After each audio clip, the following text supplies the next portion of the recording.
Chapitre 5 Ad Maiorem Dei Gloriam.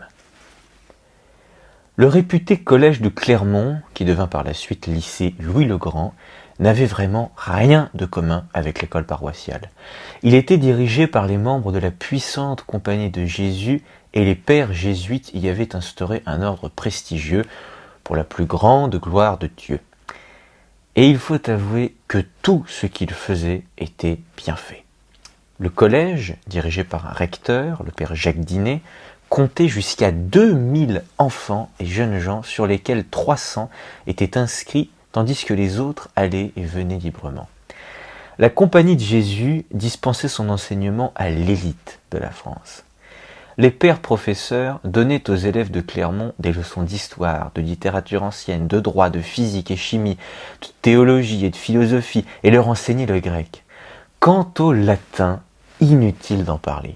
Outre la lecture et l'étude incessante des auteurs latins, les lycéens de Clermont devaient utiliser la langue latine dans leur conversation entre les heures de cours. Vous admettrez que, dans ces conditions, on puisse posséder à fond cette langue fondamentale. Certaines heures étaient réservées aux leçons de danse. À d'autres moments, on entendait les épées s'entrechoquer. Les jeunes Français apprenaient à manier les armes pour défendre l'honneur du roi de France dans la mêlée des batailles et le leur en combat singulier. Dans les grandes occasions, les internes de Clermont jouaient les pièces des auteurs de la Rome antique, Publius Terence et Sénèque notamment.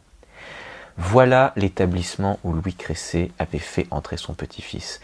Poquelin père ne pouvait aucunement se plaindre que son rejeton, futur valet de chambre du roi, fût tombé en mauvaise société.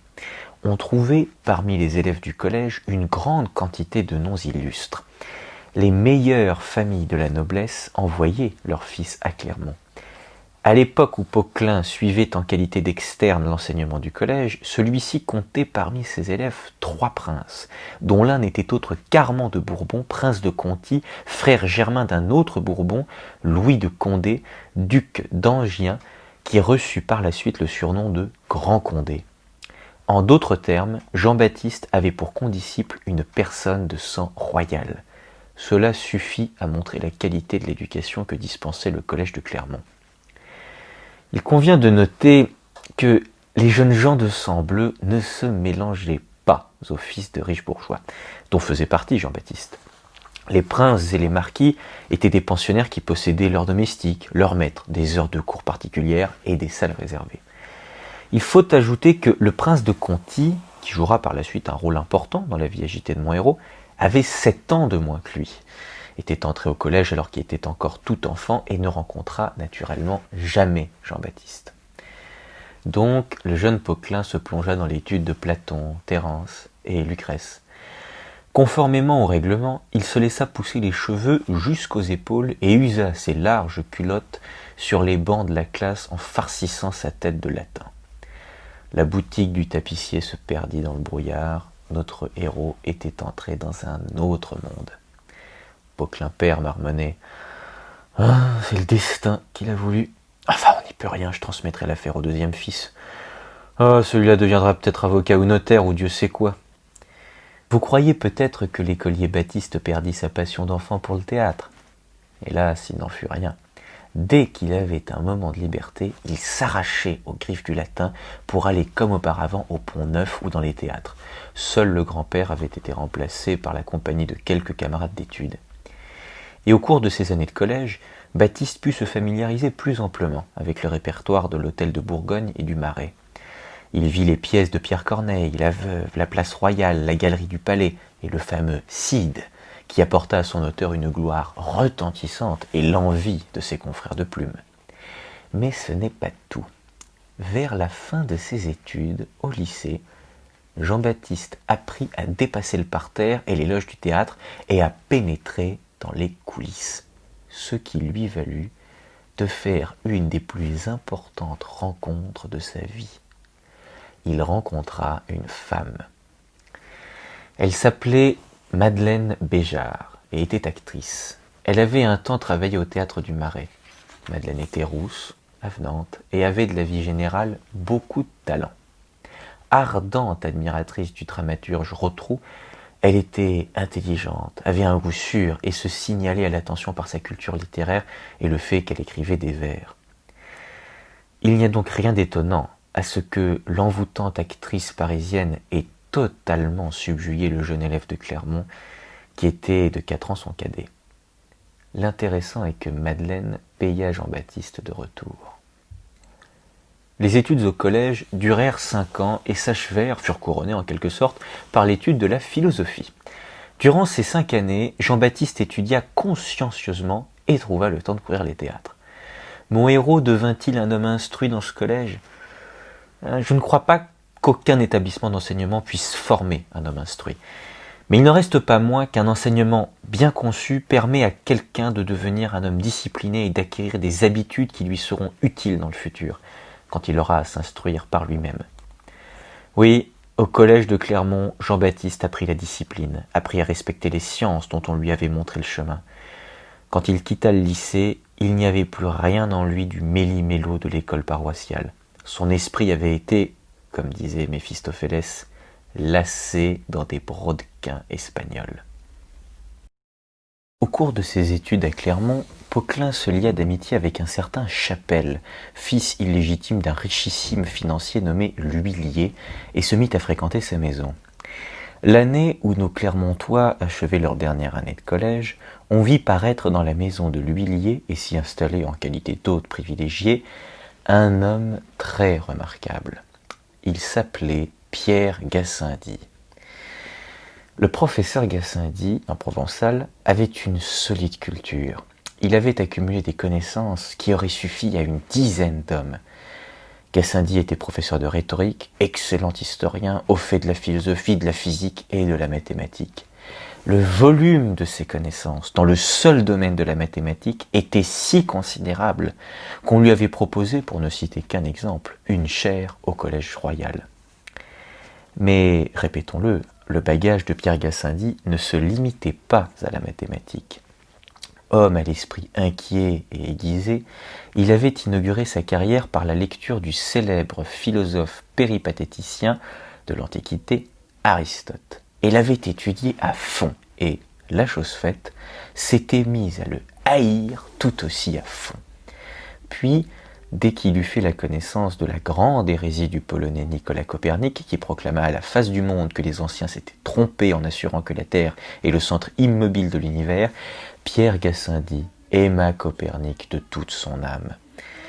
Gassendi était fasciné par le grand penseur Giordano Bruno, qui périt sur le bûcher en 1600 pour avoir affirmé que l'univers est infini et qu'il contient une multitude de mondes. Gassendi était de tout cœur encore avec le génial physicien Galilée, qui fut contraint, la main sur l'Évangile, de renier sa conviction que la Terre tourne. Tous ceux qui avaient été assez courageux pour s'attaquer à l'enseignement d'Aristote ou des philosophes scolastiques qu'il avait suivis trouvaient en Gassendi le plus sûr des complices. Gassendi n'ignorait rien des thèses du français Pierre de la Ramée, qui osa contredire Aristote et qui mourut pendant la nuit de la Saint-Barthélemy. Gassendi connaissait bien l'espagnol Juan Luis Vives, qui écrasa la philosophie scolastique, et l'anglais Francis Bacon, baron Verulam, qui s'opposa à Aristote avec son Instauratio Magna, mais on ne pourrait les citer tous. Le professeur Gassendi était un novateur né. Il vénérait la clarté et la simplicité de pensée, avait une foi sans limite dans l'expérience et tenait en grande estime l'expérimentation.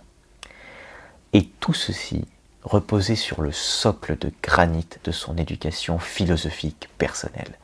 Gassendi avait puisé cette éducation dans cette même antiquité reculée chez le philosophe Épicure qui vécut environ 300 ans avant notre ère. Si on avait demandé à Épicure « À quoi se résume votre doctrine ?» on peut supposer que le philosophe aurait répondu « Vers quoi tend toute créature vivante ? Toute créature vivante tend vers le plaisir. Pourquoi ? Parce que le plaisir est le plus grand bien. Vivez donc en sage, efforcez-vous d'atteindre au plaisir permanent. » La formule d'Épicure avait extraordinairement frappé Pierre Gassendi qui, avec le temps, élabora sa propre doctrine.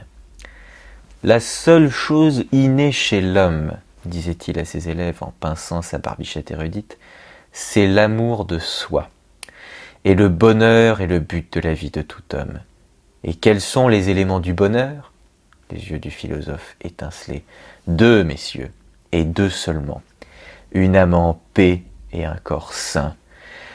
Pour ce qui est de la santé du corps, n'importe quel médecin vous conseillera utilement. Mais pour la paix de l'âme, je vous dirai, mes enfants, ne faites pas le mal, et vous n'aurez ni repentir ni regret, qui sont les 2 seules choses qui rendent les gens malheureux. L'épicurien Gassendi avait commencé sa carrière savante par la rédaction d'une œuvre volumineuse où il démontrait la totale ineptie de l'astronomie et de la physique aristotélicienne et défendait les théories du Copernic dont je vous ai parlé. Mais cette intéressante composition resta inachevée. Si l'on avait demandé la raison au professeur, je soupçonne fort qu'il aurait fourni la réponse que fit un certain Chrysale, héros d'une des futures comédies de Molière, à la trop savante femme Philaminte. Oui, mon corps est moi-même, et j'en veux prendre soin. Guenille, si l'on veut, ma guenille m'est chère. Je n'irai pas en prison pour Aristote, messieurs, aurait pu dire Gassendi. Et en effet, quand cette guenille, votre corps, sera mise en prison, que deviendra votre bel esprit philosophique ? Bref, Gassendi s'arrêta à temps, renonça à terminer son travail sur Aristote et se lança dans d'autres entreprises. L'épicurien aimait trop la vie, et l'arrêté du Parlement de Paris de 1624 était encore saignant dans toutes les mémoires. Aristote avait été en quelque sorte canonisé par toutes les facultés savantes de l'époque, et le décret du Parlement promettait en termes non équivoques la peine de mort à tous ceux qui oseraient s'attaquer aux philosophes antiques et à ses épigones. C'est ainsi que Gassendi s'épargna de sérieux désagréments. Il effectua un voyage en Belgique et en Hollande, écrivit une série d'importants travaux et finit par se retrouver à Paris chez son vieil ami l'huilier. Le conseiller, qui n'était pas bête, demanda au professeur d'enseigner à titre privé les sciences à son fils Chapelle. Et comme c'était en outre un homme à l'esprit ouvert, il autorisa son fils à réunir un groupe de jeunes gens qui recueilleraient avec lui l'enseignement de Gassendi. Furent admis dans le groupe Chapelle, notre Jean-Baptiste, un certain Bernier, jeune homme qui ressentait une très vive attirance pour les sciences de la nature et qui fit par la suite de nombreux voyages en Orient, d'où le surnom de Grand Mongol qu'on lui donna à Paris, et pour finir un personnage tout à fait inattendu dans cette compagnie.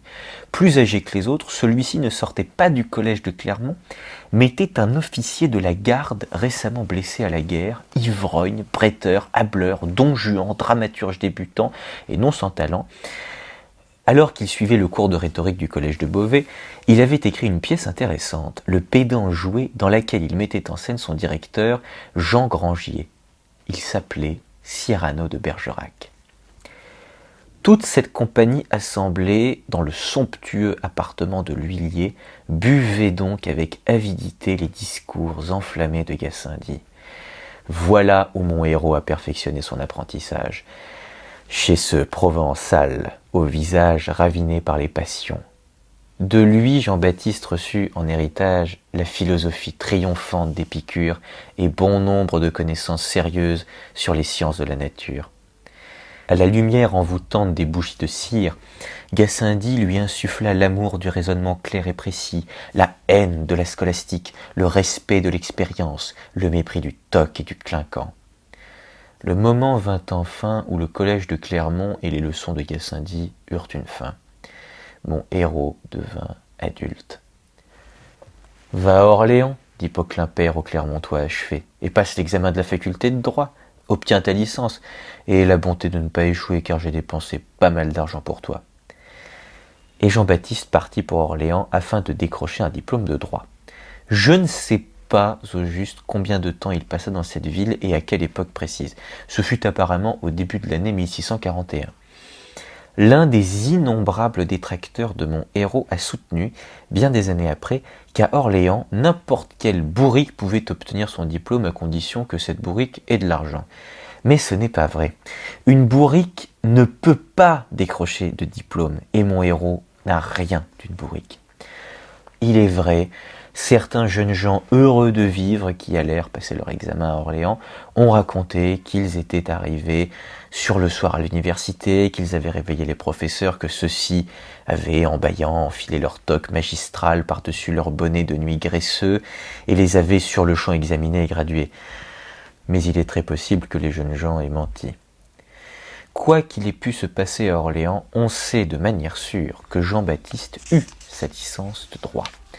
Donc, plus de gamins en petit col blanc, plus d'écoliers aux longs cheveux, devant moi, un homme. Il a des boucles de cheveux artificielles, il porte une perruque claire. Je regarde cet homme avec avidité. Il est de taille moyenne, un peu voûté, la poitrine creusée. Dans un visage bistré aux pommettes saillantes, les yeux sont écartés, le menton pointu, le nez large et plat. Bref, il n'a vraiment rien pour plaire. Mais les yeux sont remarquables.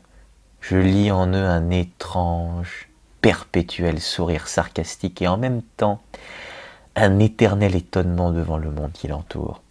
Il y a dans ses yeux quelque chose de voluptueux, de féminin presque, et tout au fond, un mal caché. Il y a un ver, croyez-moi, chez cet homme de 20 ans, un ver qui déjà le ronge. Cet homme bégaie et respire à contretemps quand il parle. Je vois, c'est un impulsif. Il a des sautes d'humeur brutales. Ce jeune homme passe facilement de moments de joie débridés à des moments d'hésitation pénible. Il découvre les aspects comiques des gens et aime à les tourner en dérision. Parfois, il se découvre par mégarde. Tout de suite après, il tente d'être secret et de ruser. Il est par moments follement courageux, mais capable de retomber aussitôt dans l'irrésolution et la lâcheté. Oh, croyez-moi, dans ces conditions, il aura une vie difficile et se fera beaucoup d'ennemis. Mais place à la vie.